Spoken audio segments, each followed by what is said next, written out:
Section 1.3, Collecting Sample Data. The key concept of this section is when analyzing sample data, it is essential to use an appropriate method for collecting those sample data. Of particular importance is the simple random sample. If sample data are not collected in an appropriate way, the data may be so utterly useless that no amount of statistical torturing can salvage them. Now, the gold standard is that randomness with placebo treatment groups is sometimes called the gold standard because it is so effective. Now, a placebo is a harmless and ineffective pill, medicine, or procedure sometimes used for psychological benefit or sometimes used by researchers for comparison to other treatments. A placebo, such as a sugar pill, has no medicinal effect. Example 1. The Salk vaccine experiment. In 1954, a large-scale experiment was designed to test the effectiveness of the Salk vaccine in preventing polio, which had killed or paralyzed thousands of children. In that experiment, 200,745 children were given a treatment consisting of Salk vaccine injections, while a second group of 201,229 children were injected with a placebo that contained no drug. The children being injected did not know whether they were getting the Salk vaccine or the placebo. Children were assigned to the treatment or placebo group through a process of random selection, equivalent to flipping a coin. Among the children given the Salk vaccine, 33 later developed paralytic polio, but among the children given a placebo, 115 later developed paralytic polio. Now, this example describes an experiment because subjects were given a treatment, but ethical, cost, time, and other considerations sometimes prohibit the use of an experiment. We would never want to conduct a driving texting experiment in which we as subjects to text while driving, some of them could die. It would be far better to observe past crash results to understand the effects of driving while texting. Now, the basics of collecting data. Statistical methods are driven by the data that we collect. We typically obtain data from two distinct sources. We have observational studies and experiments. Experiment. An experiment is to apply some treatment and then proceed to observe its effects on the individuals. The individuals in experiments are called experimental units, and they are often called subjects when they are people. Now, an observational study, you observe and measure specific characteristics without attempting to modify the individuals being studied. Now, experiments are often better than observational studies because well-planned experiments typically reduce the chance of having the results affected by some variable that is not part of a study. We call that a lurking variable. A lurking variable is one that affects the variables included in the study but is not included in the study. Example 2. Ice cream and drownings. Observe past data to conclude that ice cream causes drownings, based on data showing that increases in ice cream sales are associated with increases in drownings. The mistake is to miss the lurking variable of temperature and the failure to see that as the temperature increases, ice cream sales increase and drownings increase because more people swim. That's an observational study. Now, when you conduct an experiment with one group treated with ice cream, while another group gets no ice cream, we would see that the rate of drowning victims is about the same in both groups. So ice cream consumption has no effect on drownings.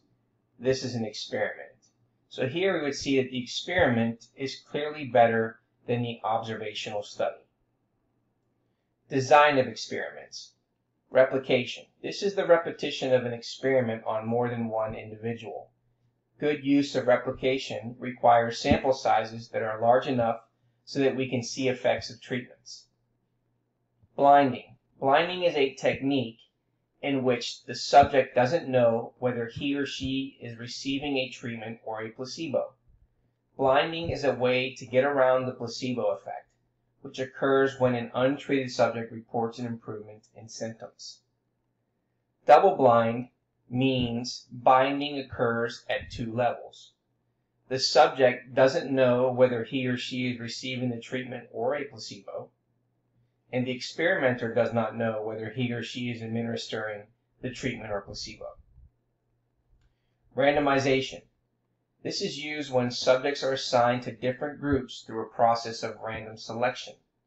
The logic behind randomness is to use chance as a way to create two groups that are similar. Sampling. Observational studies can be conducted by administering a survey. When administering a survey, the researcher must first identify the population that is being targeted. For example, the Gallup organization regularly surveys Americans about various pop culture and political issues. Often, the population of interest is Americans aged 18 years or older. Of course, the Gallup organization cannot survey all adult Americans, which there are over 200 million. Instead, the group typically surveys a random sample of about 1,000 adult Americans. Random sampling. This is the process of using chance to select individuals from a population to be included in the sample. For the results of a survey to be reliable, the characteristics of the individuals in the sample must be representative of the characteristics of the individuals in the population. The key to obtaining a sample representative of population is to let chance or randomness rather than convenience play a role in dictating which individuals are in the sample. If convenience is used to obtain a sample, the results of the survey are meaningless. Now, recognizing a convenient sample and its limitations. Suppose that you wanted to learn the population of students on your campus who work. It might be convenient to survey the students in your statistics class, but do these students represent the overall student body?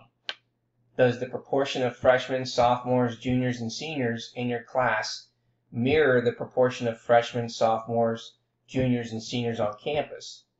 Does the proportion of males and females in your class resemble the proportion of males and females across campus? Probably not. What about evening or day students? For these and many other reasons, the convenience sample is not representative of the population, which means that any results reported from your survey are misleading. Next, we will discuss some sampling methods that are designed so that any selection biases that the surveyor introduced knowingly or unknowingly during the selection process are eliminated.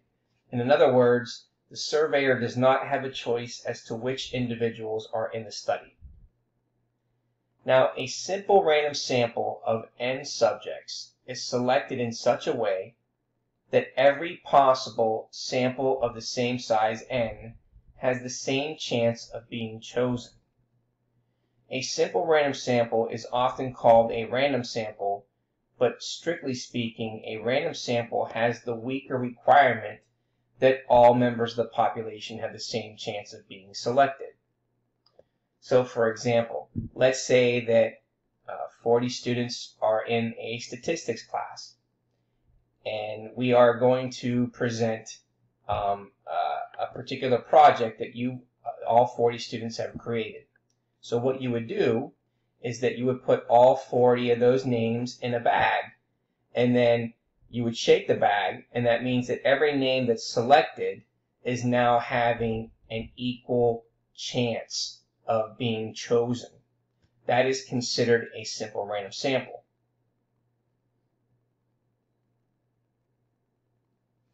Now, throughout this class, we will use various statistical procedures, and we often have a requirement that we have collected a simple random sample as defined above.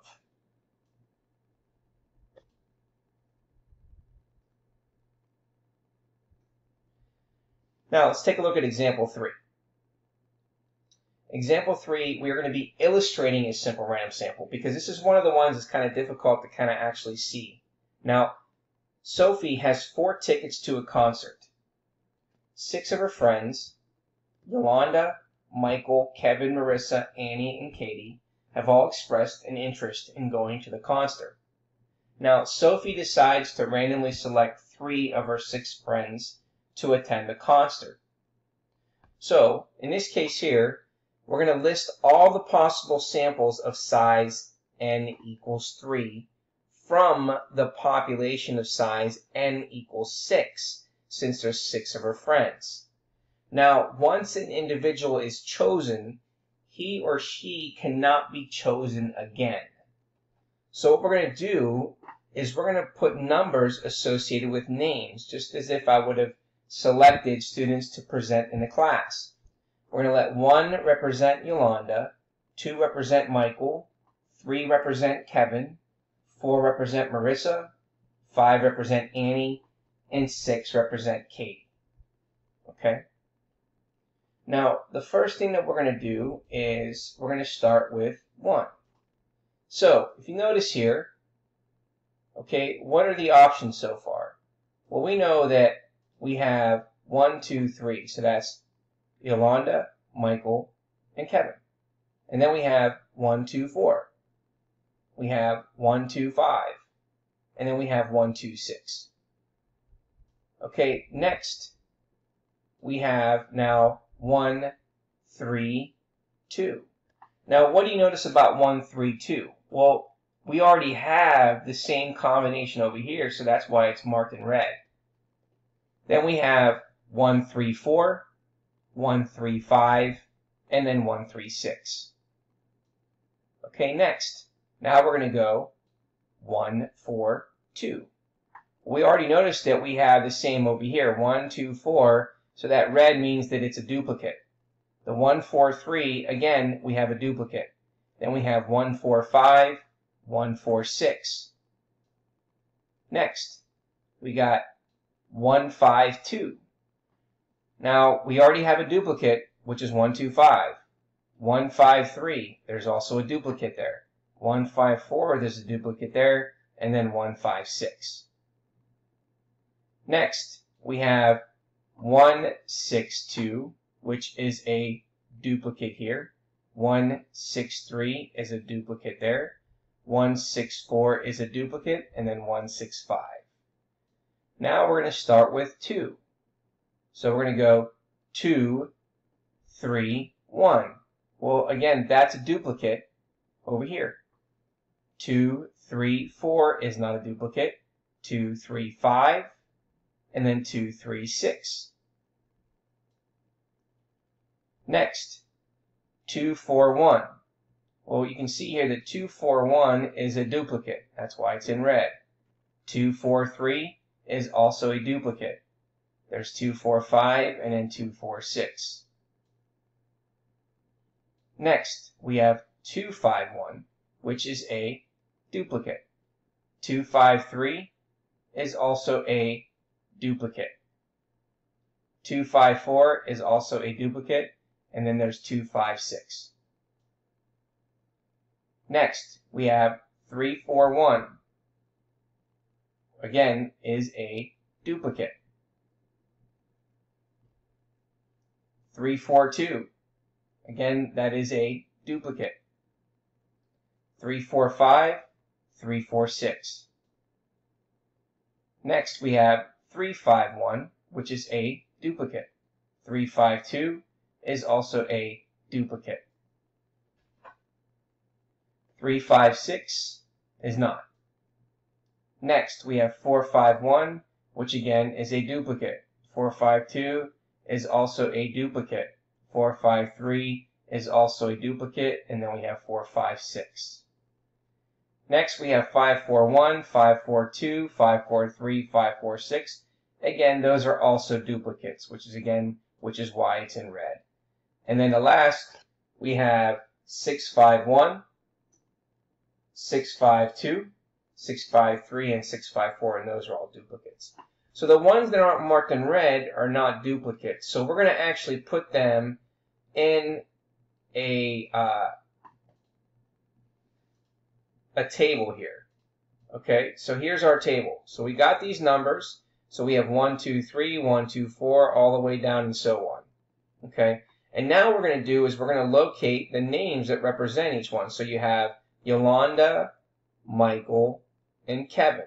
So what we're going to do here is the following. We're going to now represent these names according to the numbers. So we have Yolanda, Michael, Kevin, Yolanda, Michael, Marissa, Yolanda, Michael, Annie, Yolanda, Michael, Katie, and so on.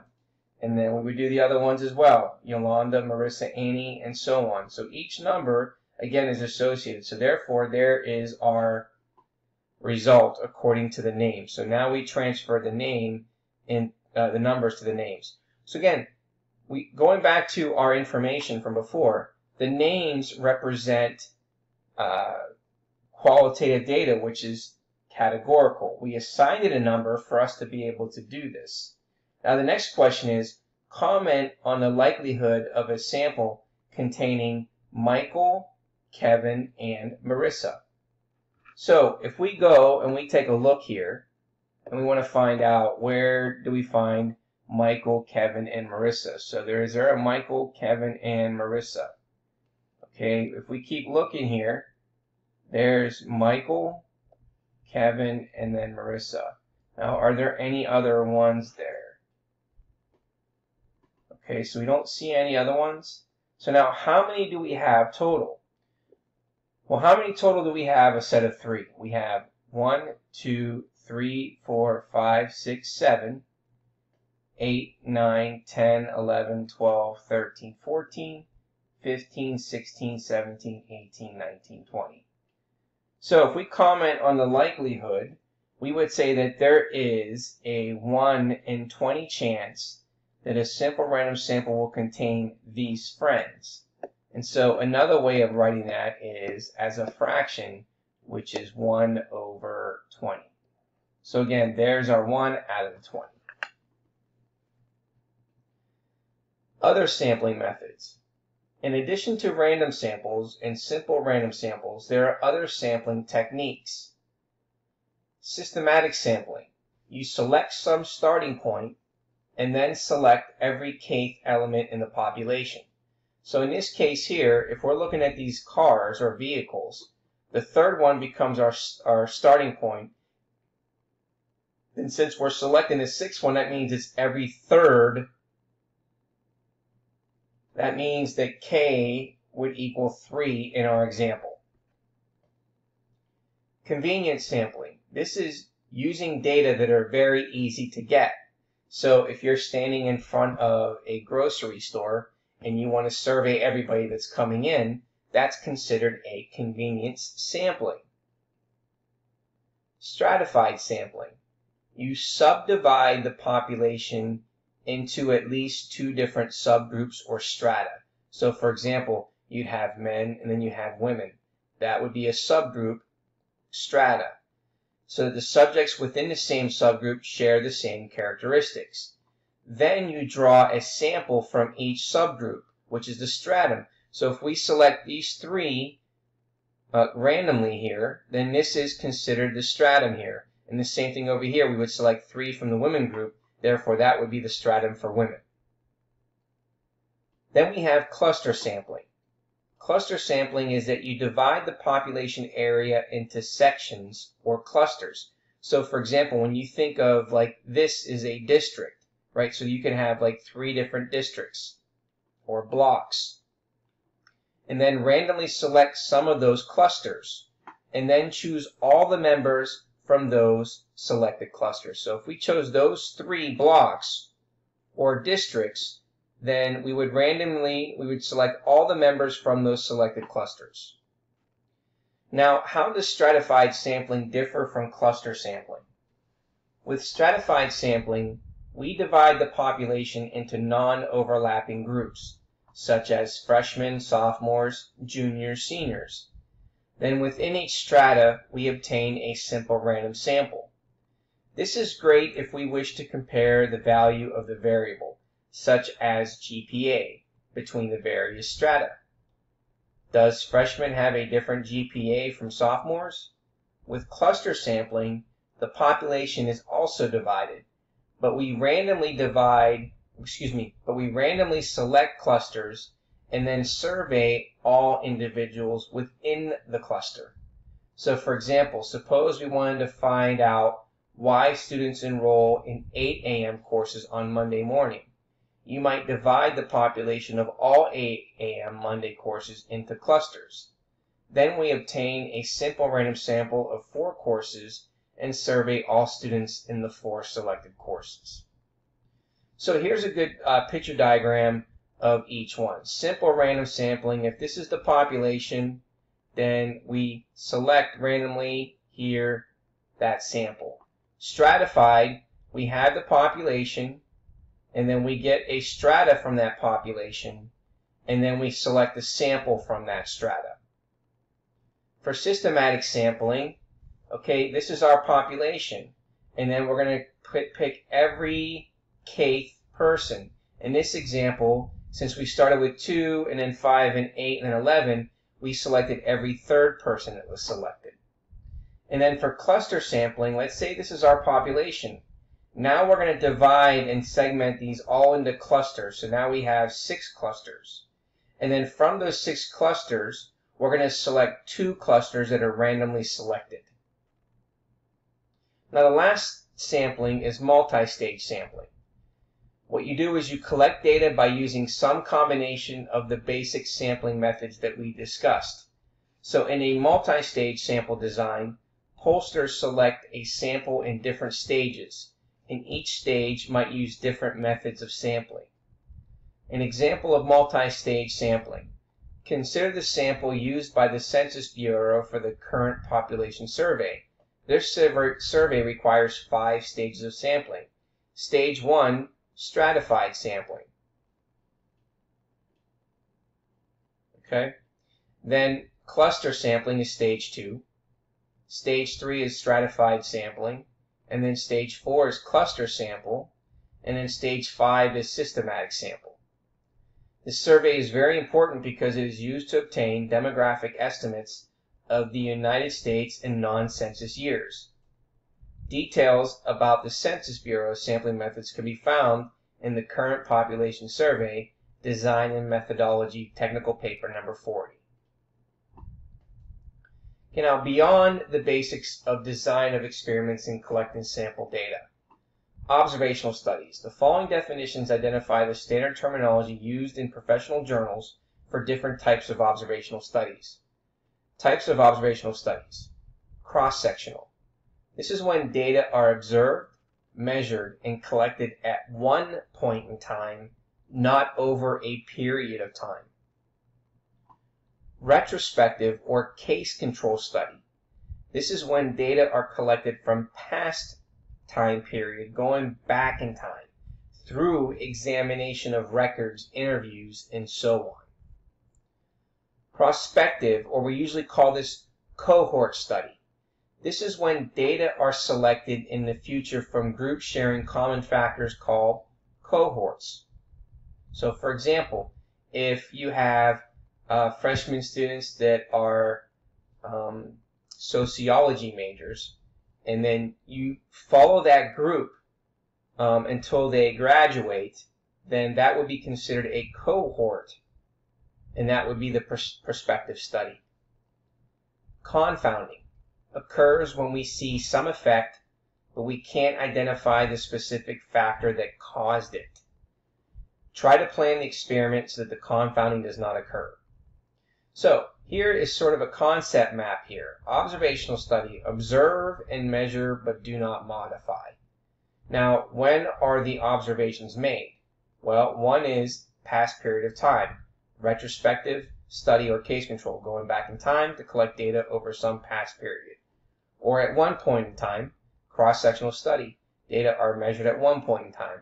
Or forward in time, which is prospective, a cohort study, which you go forward in time and observe groups sharing common factors such as smokers and non-smokers. Controlling effects of variables. Completely randomized experimental design. This is when you assign subjects to different treatment groups through a process of random selection. Randomized block design. A block is a group of subjects that are similar, but blocks differ in ways that might affect the outcome of the experiment. You form blocks or groups of subjects with similar characteristics, and you randomly assign treatments to subjects within each block. In designing an experiment to test the effectiveness of aspirin treatments on heart disease, we might form a block of men and a block of women, because it is known that hearts of men and women can behave differently. Matched pairs design. You're comparing two treatment groups, such as a treatment and placebo, by using subjects matched in pairs that are somehow related or have similar characteristics. Before and after. Matched pairs might consist of measurements from subjects before and after some treatment. Twins. A test of Crest toothpaste used to match pairs of twins, where one twin used Crest and another used another toothpaste. Rigorously controlled design. Carefully assign subjects to different treatment groups so that those given each treatment are similar in ways that are important to the experiment. This can be extremely difficult to implement, and often we can never be sure that we have accounted for all the relevant factors. And last, we have sampling errors. No matter how well you plan and execute the sample collection process, there is likely to be some error in the results. A sampling error or random sampling error. This is when it occurs when the sample has been selected with a random method, but there is a discrepancy between the sample result and the true population result. Such an error results from chance sample fluctuations. Non-sampling error. Non-sampling is the result of human error, including such factors as wrong data entries, computing errors, questions with biased wording, false data provided by respondents, forming biased conclusions, or applying statistical methods that are not appropriate for the circumstances. And last, we have non-random sampling error. Non-random sampling error is the result of using a sampling method that is not random, such as using a convenience sample or a voluntary response sample.